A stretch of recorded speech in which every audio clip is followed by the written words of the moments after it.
Puting damit, malimit na suot mo. Hawak ay puting bimbo. Kulay na sumisimbolo sa napakabusilak mong puso.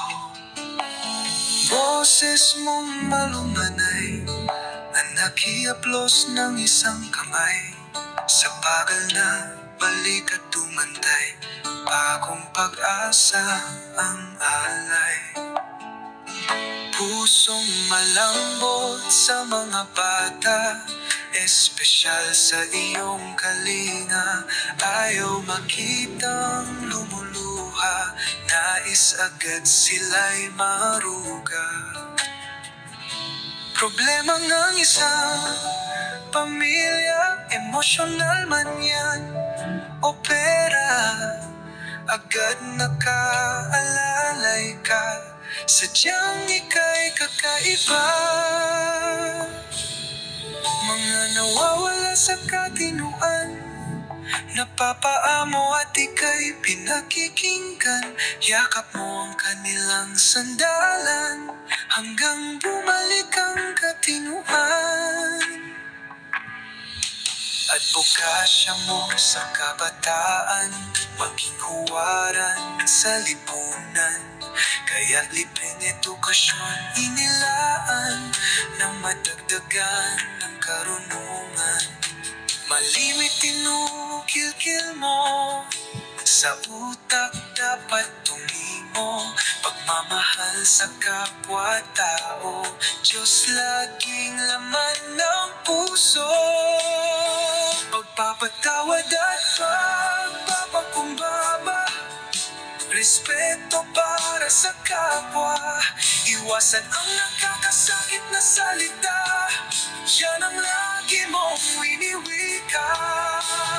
Sadyang isa kang huwaran, maging sa pagiging haligi ng tahanan. Yapak mo'y masarap sundan, itulog ka na dapat tularan.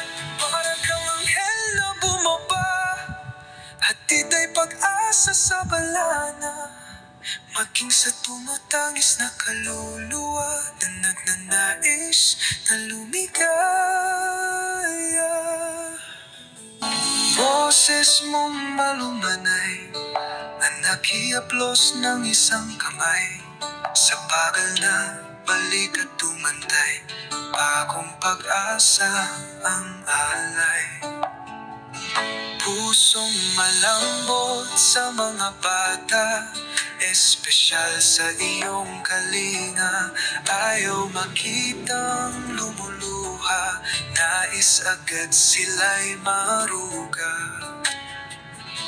Problema ng isang pamilya, emosyonal man yan o pera, agad nakaalalay ka. Sadyang ika'y kakaiba, mga nawawala sa katinuan, napapaamo at ika'y pinakikinggan. Yakap mo ang kanilang sandalan hanggang bumalik ang katinuan. Advokasya mo sa kabataan, maging huwaran sa lipunan. Kaya't libreng edukasyon inilaan nang madagdagan ng karunungan. Malimit tinukil-kil mo, sa utak dapat tumimo. Pagmamahal sa kapwa-tao, Diyos laging laman ng puso. Pagpapatawad at pagpapakumbaba, respeto para sa kapwa. Iwasan ang nakakasakit na salita, yan ang lagi mong winiwika. Sadyang isa kang huwaran, maging sa pagiging haligi ng tahanan. Yapak mo'y masarap sundan, itulog ka na dapat tularan.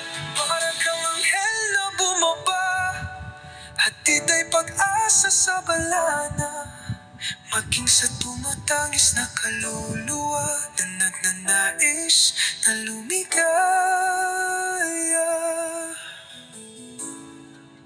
Ano muna, bago natin simulan, gusto ko munang magpasalamat ulit kay Tito Ron sa napakagandang kanta. Yes. Ang gawa po niya. Thank you po.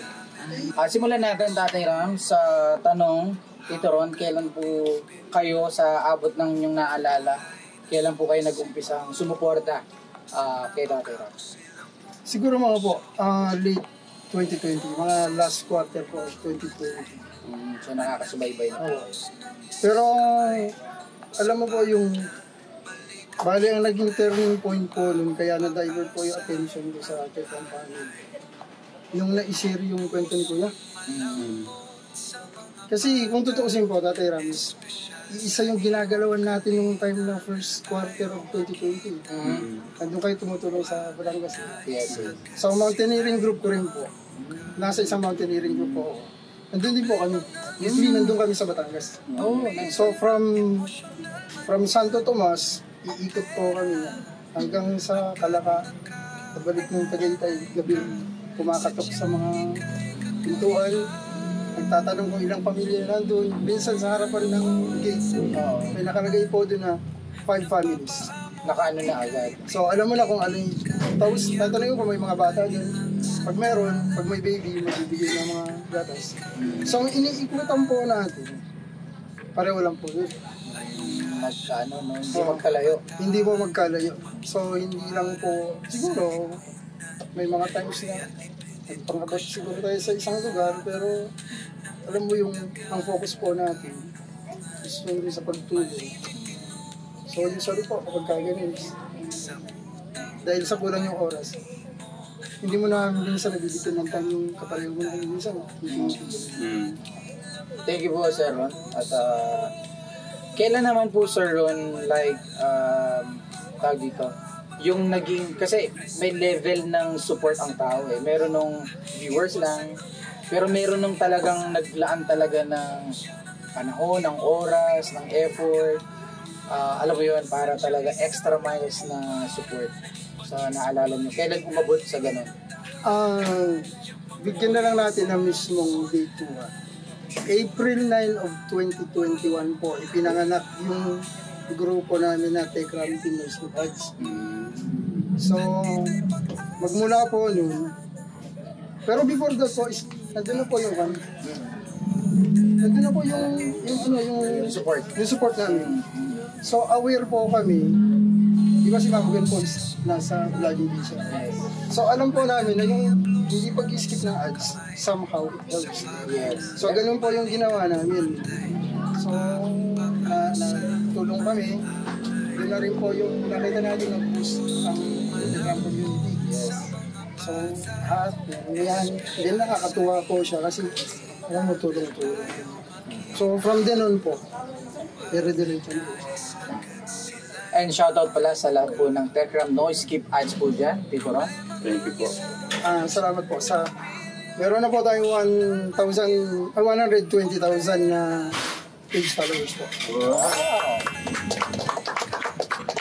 Bali po yung kung pwedeng ikwento ko lang po kung paano po yung extension yung Tekram Team No Skip Ads. Paano po yun? Nasubukan ko po ng unfair po sa company na pinagtatrabaho ko. Pero ang cellphone ko po, nakatago yun sa sa drawer ko. Nagpe-play lang po yan. Yung dalawang cellphone po, nagpe-play po lang yan. So, since ang ginagawa po namin, dun sa every upload po siya, naghahanap po ako ng yung moral lesson. So, i-re-replay ko po yun, tapos hanapin ko po yun. Gagawa po ako ng poster. Tapos magka-caption po ako. Para kahit pa paano, nakikita ko po, pagka sinishare po siya, may mga times po na tinatag yung mga anak. Siguro yung mga parents, so ito dapat ko yun. Ganun po yun. So, somehow, nakikita ko po na napapalayo yung outside of Tekram community. Nakakarating po yung mga post. So, yun. Tapos yung oras po namin kapag kawawa rin po yung iba kasi Usually po, mga 20 to 30 minutes yung, Ads. hindi po, Ay, video. yung video. Umaabot kami ng 1 hour, umaabot kami ng 2 hours. Ang pinakamahaba po na single ad ng Techram is 7 hours and 35 minutes. Ubus ang data. May ano din akong Meron po yung vlog nun doon, yung sa poster po namin, na nag-walling pa kayo ni Kuya. Yun. Pero ang, Ganun, ano? pero ang pinakamahaba pong ads namin, as per experience ko po, is 10 hours. 10 hours. Po ni Alden. O di halos Ano po yun? maghapon doon. Sunday po yun. Nakapaglaban na ako, nananghalian na ako, nakapag-jogging na ako, nakapagsimba na ako, Hindi pa tapos. nakabalik na ako, Ongoing pa rin. ongoing. So Ron, let's talk about impression. Ano ang impression nyo kay Tatay Ram? If you can make it like in one word or two, anong impression nyo kay Tatay Ram? Pwede mo kumilit, hindi naman. Oh, sige. You have the Give me the freedom. floor. Yes. First time po na namit ko si Tatay Ramos sa Quezon City. Sa church. Nag-ano po dito ka. Kasama ko sila Ma'am Shimari. Sa bread. Usually po is maano ako eh. Yung mapagpansin po ako lahat ng mga Detalye. mga maliliit na binibigyang halaga ko. And then sabi po nila yung first impression last. Ano po yung first impression po yun? What you see is what you get. Yes. So, okay, behind the Camera. in front of the camera, yun na yun. Hindi po ako mahilig mag-idol.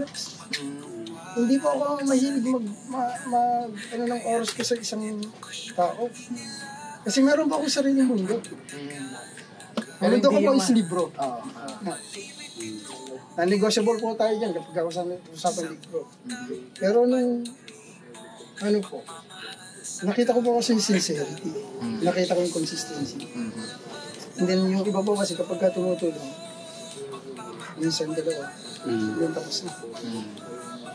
Pero hindi po sa inyo. Yung pagtulong nyo po, hindi lang din sa tao, hindi lang sa kanya. Aware po kayo na pag tinulungan nyo siya yung maging instrumento para matulungan yung family niya and the community kung saan siya nagbibilang. Parang kina Ate Karen. Ganun po yung pa. So, parang nakita ko po yung pagtulong nyo is, sige, i-uplift ko yung buhay mo. Para ma-uplift mo yung paligid. Yung nasa paligid mo, yung pamilya mo, and then the generations, coming generations mo. So, hindi lang siya ephemeral na tawag sa English. Hindi panandali yan. Yes. Ganun. So, long term po. Mahirap po. Mahirap. In my own little way din, nakakatulong ako. Yes, So, definitely. may mga bagay-bagay. Hindi ako nagbabrag, pero may mga bagay-bagay. Sabi nga natin, maliit na bagay. Pag nakatulong ka, okay na yan. Pero hindi ko kaya yung level mo. Vice level. So, kaya mo i-embrace yung tao. Mawawala sa pag-iisip. Hindi mo iniisip na, baka mamaya, umbagin ako nito. Diba? Mamaya, saksakin ako nito. Tapos, yung mga bata, tapos, nandiyan na nagagalit na nga kami mga supporters. Nandun ka pa rin. Busit na kami kay Nanay Apple. Ouch! Nandun ka pa rin. Diba? Pero, ang realization ko po din is, parang isinasabuhay mo yung, sabihin natin, exaggeration. Parang isinasabuhay mo ang pagkatao ni Kristo sa mundo. Sorry Emotional lang ako kayo. Parang ganun po. So, ibang level po. Ano siya, selfless. Oo.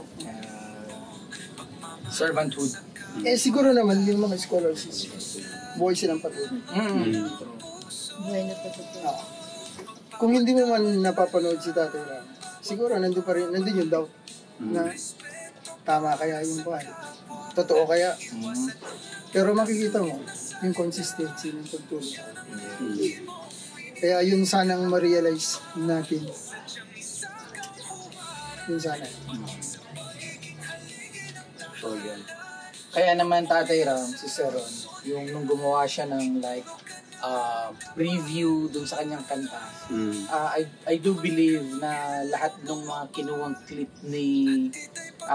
video ni Sir Ron, alam niya lahat ng kwento nun. Hindi siya yung, alam mo, parang random na lang na. Kumbaga, alam niya lahat ang kwento nun, kaya ganun niya inilabas. Kaya, punta na tayo doon, Sir Ron. Paano pumasok sa isip mo na gumawa ka ng ganun? Ibuuin mo yun? What's the story behind that? Ano po kasi yan? Ilang araw lang Father's Day na. So, nandun po kasi yung ano eh. Pero way back, ang dami ko na mga poems na ginawa. Yes. Opo, tama. Naalala ko yun. So, ganun po kasi ako. Channel ko po yun, nung emosyon ko, yung paggawa ng poem. So, ako, hindi nangyayari po yun ngayon. I think excited na ipakita naman namin sa paraan namin kung paano yung manifestation, pagmamanifest namin dun sa suporta. Tapos, sige, nandun na yung hindi pag-skip ng ads. Pero, there should be another way. Extra miles Tapos, again? Ayun, nung ano na, sabi sa akin ni Ma'am Dun, si Ron, galing kaya natin kanta yung pan. Sabi yung poem. Sige nga po. So, yung poem ko po yung Tatay Ram, kung paano po yung emosyon ko, genuine po yun.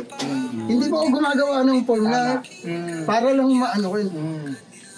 Siguro naman, ramdam naman namin dito. ang patunay, yun po, ang maging ano nun, vindication po nun na hindi po fake yung ginawa ko yun. Kasi naramdaman nyo po.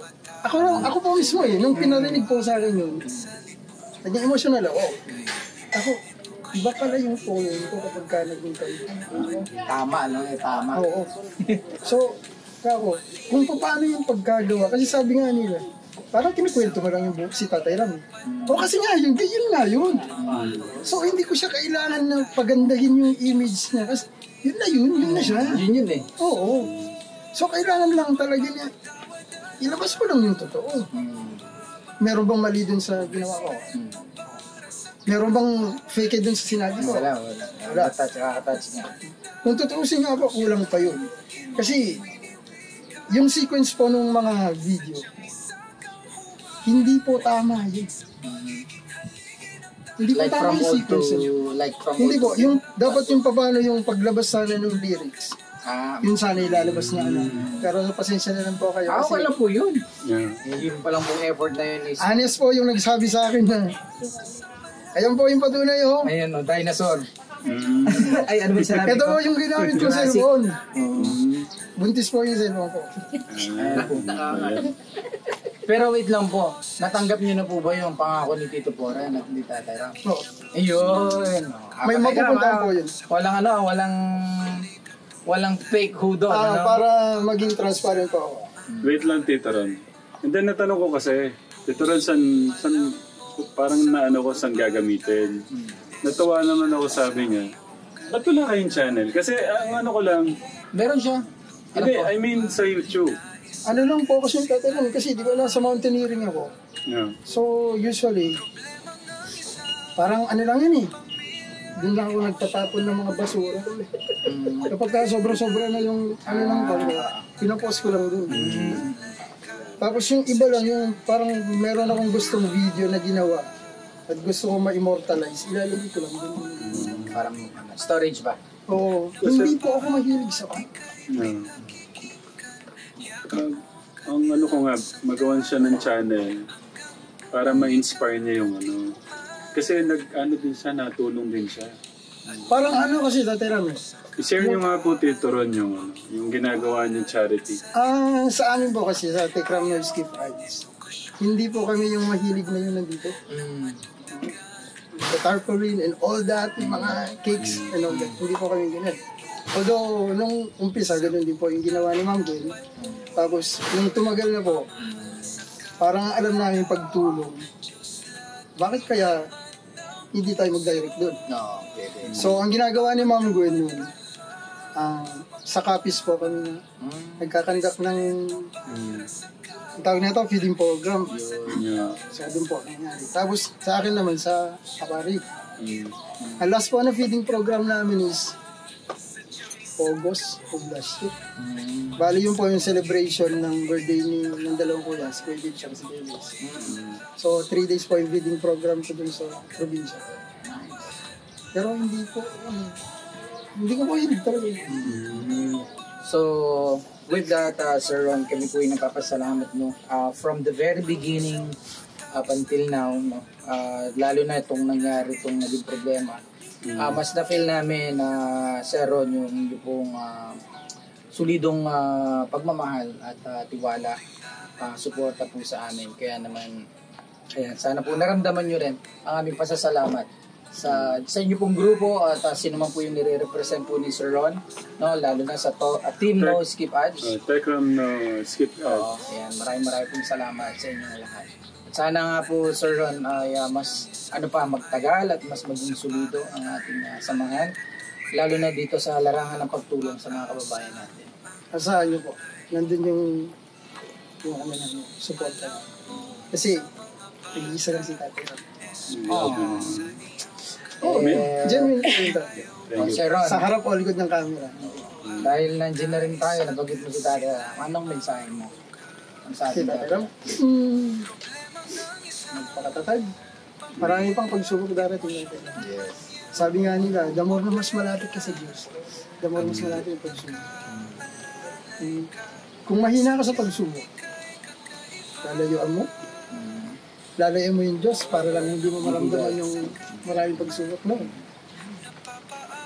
Magpakatatag. Thank you po. Maliit na, kumbaga sana is, ang atin lang is, ano ba yung lesson na ibinigay sa atin yung pangyayari? Yun na lang. Kung ano may magiging decision mo in the future, regarding sa kanya, dun sa nangyari mo, discretion mo yan. Karapatan mo yan. Yes. Hindi namin pwedeng question mo yan. Igagalang namin. Basta ang akin lang is, magpakatatag ka. Yun lang po. Thank you po. Mensahe po sa mga kababayan natin. Second community. Second community. Ito na. Pag solid supporter po kayo, hindi nyo na po kailangan paliwanagin. Alam nyo po, kapag bago po kayo sa community, kindly spend time po na balikan yung mga videos para makita nyo po kung tama yung pinabato kay Tatay Ram na accusations. Yes. Ang mag-vindicate po dyan is yung mga videos po na mga pinili. Huwag po tayong basta-basta maniniwala sa kung ano po yung dikta ng ilan ng mga... gamitin po natin yung utak natin dito. Kaya po nasa taas yung utak natin, mas mataas lang po ng konti yung skull natin, yung anit natin, tsaka yung buhok. Pero wala pong, hindi po marunong mag-decide yung mga. So yung utak po natin mag-decide. Una. So, Sir Ron, thank you so much. Tata, Kaya thank you po ulit. At saka kay Papa Bear. Siya yung nagkanta nung Tsaka si Tita Gwen Chana po ba yun? Yung sinasabi niyo po. Si Gwen Chana po. Kasama ka rin. Yeah, si Tita Gwen Chana, thank you po. Akala niyo po nawala si Tita Gwen. Hindi po. Yung mga uploads ko po kapag kaganyan is hinihingi ko pa rin yung mga approval niya. Tapos lately po is alam niya naman po siguro na yung mga uploads ko hindi basta-basta na lang. Hindi yung out of in-upload ko yung so nasa akin na po lahat ng mga approval niya. Pero hindi pa rin po siya hindi pa rin po. Tita Gwen, thank you po sa love and support. Arigato. Arigato. Sir, thank you po. Ako Tatay Ram. Bata pa ako. Bata pa. Pero ang fit ng katawan niya. Ano na siya? 53. Yun nga natanong ko. Kaya sabi ko, kinukuya kita, dapat pala Tito. Tito Ron. Tito Ron Tsaka talaga. Tito po ang tawag sa akin sa Mountain View. Tito Ram po. Tito Ron. Gamay ko. ayun, marami pong salamat at sana mas magtagal pa ang ating journey dito. Saan man umabot ito, ayan, sana makasama ka namin. Hanggang pagtanda po. Basta tindigan lang natin ng katotohanan. Kung nasa ng tama ay nandyan tayo. Magkakasama tayo dyan. Isang halimbawa na parang inaano ni Tito Ron, kung sinukuhan ko si Nanay Apple, kumusta si Angel, Abby, kahit yung dalawa lang. Kung hindi natin kinuha yung dalawa, Kawawa. Mga babae pa naman. So, Taka mo yung pins din namin. sorry po sorry.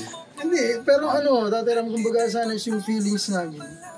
Oo nga. Buti na lang at ina-acknowledge mo yung feelings namin. Pero it doesn't mean to say na kailangan mo kami sundin kasi naiibabaw yung ano mo dun sa mga bata. Eh sa amin, personal judgment namin, personal opinion namin yun. Minumura na si Tekram, ano? Pero, May nagsasabi na, ansab ko na nga si Tatay Ram, toxic na yung nangyayari. Pero wag ka, nandun ka pa rin, nag-stick ka pa rin. At tignan mo naman yung dalawang bata. dahil yan kung sabi ko nga Tito Ron, kung sa akin lang nanggagaling yung pagmamahal, eh nun pa wala na. Pero yung pagmamahal galing kay God. Hindi mo siya basta-basta. Yun po ang maganda rin, nakasenter tayo. Lord. Kapag meron tayong decisions na ginagawa, kailangan natin yung divine intervention. Kailangan natin na, wisdom. Tama ba yun? So hindi lang tayo nagde-decide by emotion. Mahirap po kasi yun. Nag-decide ka. Very impulsive ako. Impulsive, yan. Yung nagdidesisyon ka. Pero aware po ako na yung decision ko ngayon, kahit mali yan, paninitigaw ko yan. Kasi impulsive ako. Pero alam ko po na maliban po kay Sir Ron, alam po namin marami pang katulad ni Sir Ron na ganun po ang suporta at pagmamahal sa Tekram Channel kay Tatay Ram. Kaya nagpapasalamat po kami. Yakap mo ang kanilang sandalan hanggang bumalik ang katinuhan at bukas siya mo.